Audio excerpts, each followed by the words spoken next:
LMP2 rear engine Porsche as opposed to... Oh, there's a clash there between the number 10 and the 47, and both in the gravel. And it was Cullen making the move on Garcia, and Garcia closed the door.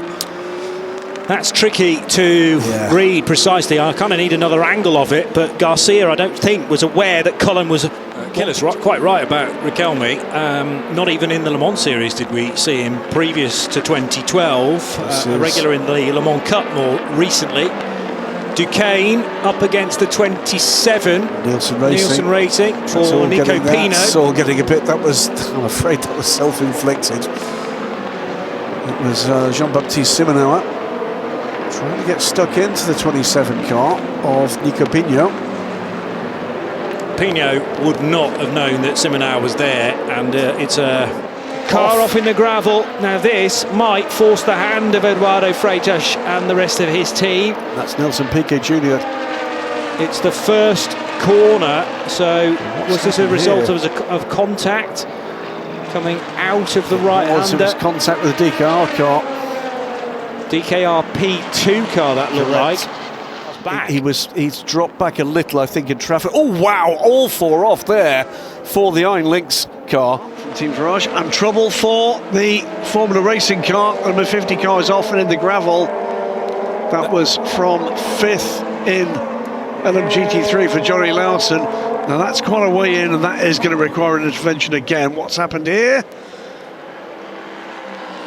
There was contact with the DKR LMP3 car. Just a moment of trouble, and it's trouble between the 47 from Cool Racing and the number 5 car. Now that had been the lead car in LMP3. They come into Aqua Minerale. So what's happened here? It's in the foreground, isn't it?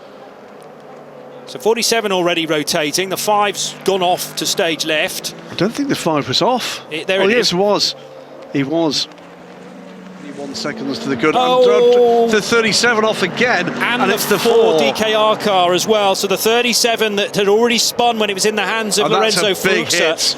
Big collision for who's in the car? Paul-Luc Chatin. Remember, he's changed cars this weekend. Been driving the 47 up until this point. 37 for him this weekend. It's at Villeneuve. What's happened here?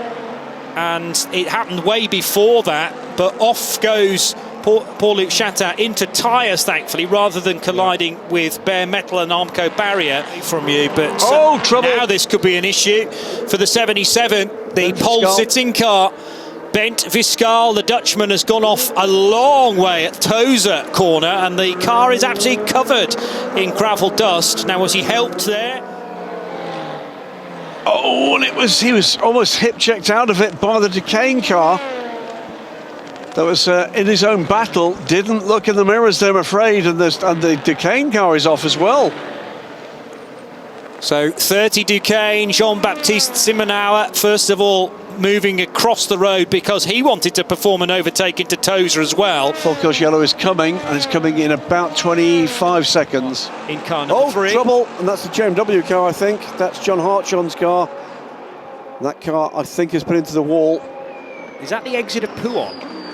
Was that? It was a touch with the Vector Sport car and the Algarve Pro car, and yes, John's been in the wall heavily. And what happened to the Algarve Pro car after this? I think Vector got away with it. That was Ryan Cullen, but driving he goes to the left, now he goes to the right. He's going to plug that gap that Sarah Bovey has inadvertently created, but she sticks to the inside line. Oh, hit. Oh, there's a big hit. And where's Lawson going? Is he going to be involved as well? He's gone totally left to try and avoid spinning Matt Griffin and Sarah Bovey. Lawson's caught in it as well. Off. Lawson couldn't get through. He wasn't actually he didn't make contact with the 2 cars, but he had to go somewhere because he was fully committed. So Griffin to the inside line. Bovey, I think, lost it on the curb. She hit the rear of the Lamborghini. That unsettled the car. Fishtailed into the side of Matt Griffin. Watch this, there she goes, that's the first thing. She loses it, collects Matt Griffin. Lawson tries to avoid the pair of them. I think it's Johnny in the barrier.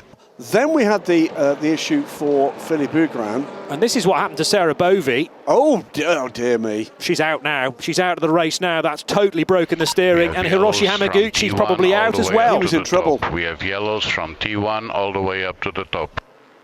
Oh, another spin, and that is the two cars off, and it's the 29 and the 50 Formula Racing car. 29 had been spending a long time in the lead of this race, Gregoire Sauce.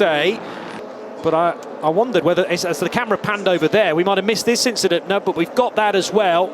And Lawson spinning round and round, and I think this hit into the tyre wall is going to be, well, not too bad. The more substantial contact. First stop. Oh, well, there's a problem there for the number 3 DKR Engineering car, which is in the barrier. This is an LMP2 Pro Am car, and it's Andres Latour. So where has this happened? Into the final corner?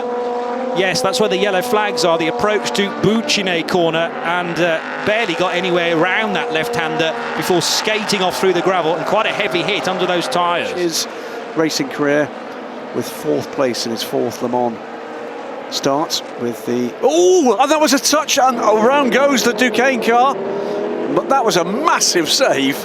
Well, they were side by side, and we've seen that, and he gets, then in insult to injury, gets a bit of a shove from the 31. Oh, what's going on here? There's a wheel off one of these cars. It's the 28 E-Deck, and it's come off the front of the Ferrari, number 55, which has lost its front wheel, but they were almost at walking pace. So look out for the green Ferrari, a big hit onto the E-Deck car coming out of the Biondetti chicane, and that automatic, and then a second one as well, which has completely dislodged, broken that front right wheel, and I bet suspension with it. This is horrendous luck for the 55 Ferrari for the second race running, and it's left the E-Deck sport car stranded as well. Move done. Arthur Leclerc was rather left cold at that restart, but he's joined that queue. Yamaguchi, and there's a touch between Hiroshi Yamaguchi and Alessio Rivera.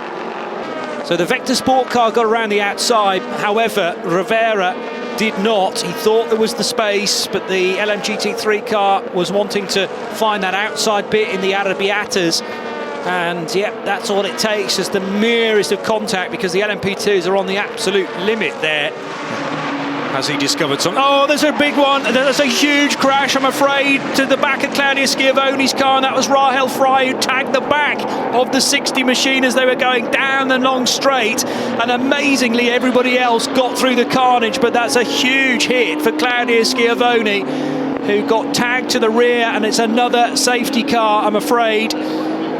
Tracy Crone had an absolutely huge incident in a similar part of the racetrack back in March as part of the Mugello 12 hours. Claudia Schiavone does appear to be moving around in that car, which is the best possible news.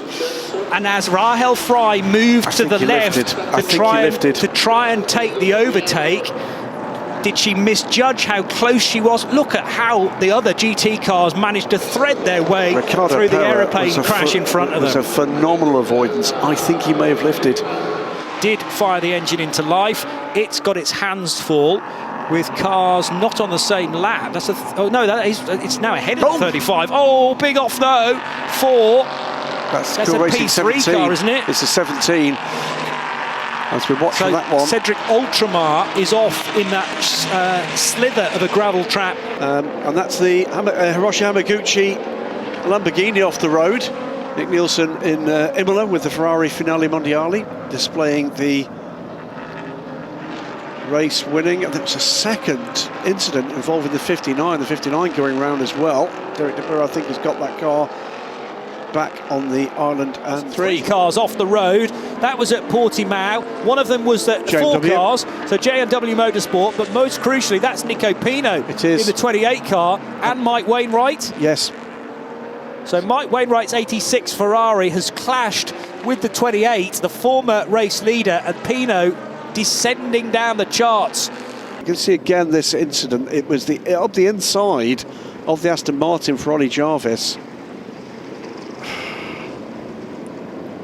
We didn't see that early enough. No, I agree. Down the inside. Well, I don't think I'd have put my Orica there. Derek De Boer pitted after that, but he wasn't heading for the pits. I don't believe. Blimey, that was a bit close as well, as he then made his way to the pit road. Was that the Vector Sport car?